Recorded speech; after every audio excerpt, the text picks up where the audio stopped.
Paligda ko daw si Buwes sa bawang niya.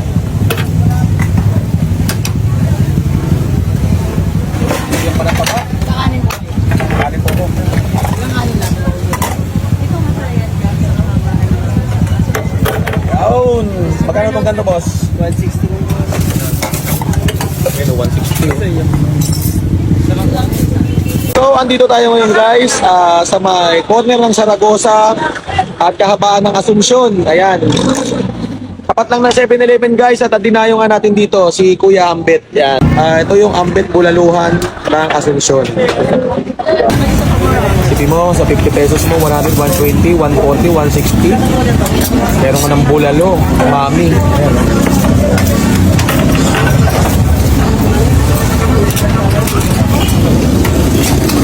Boss, pa-order ako ng bulalo mami mo dyan, boss. Order ako, boss, ng ano ito, bulalo...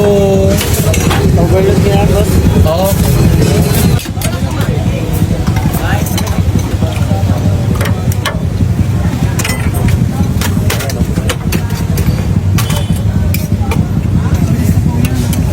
Labis ko to eh.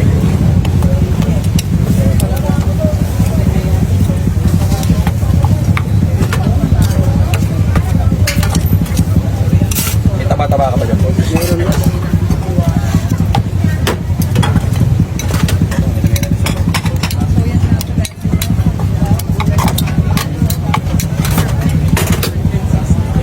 Paligda ko daw si Buwes sa bawang niya.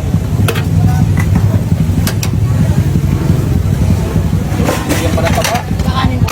Kanin po ko. Kakanin lang. Ito masaya. Yawn! Magkano itong ganito, boss? 160 lang. Ano, 160. 160 pesos lang guys sa overload. Papata bulalo na may mami. Hot sauce. So guys, andito tayo ngayon kay Kuya Ambet.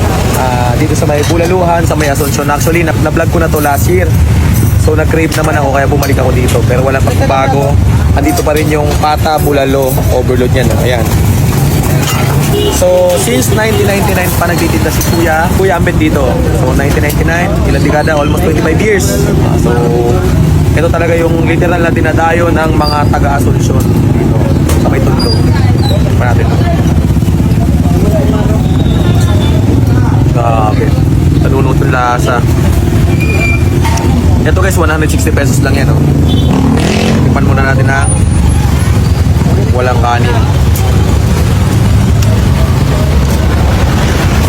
Grabe. Tapos tikman natin na may kanin. Grabe, na-miss ko itong lasa na ito. Ito guys, yung literal na hindi siya napakalambot at hindi rin siya matigas. Tama-tama lang. Kasi pangit naman pag sobrang lambot eh. Hindi mo na may enjoy yung lasa ng baka. Grabe. Ang mami yan po lang po. So, sa mga malapit yan dito sa may Asuncion, Tondo, hanapin nyo na yung Bulaluhan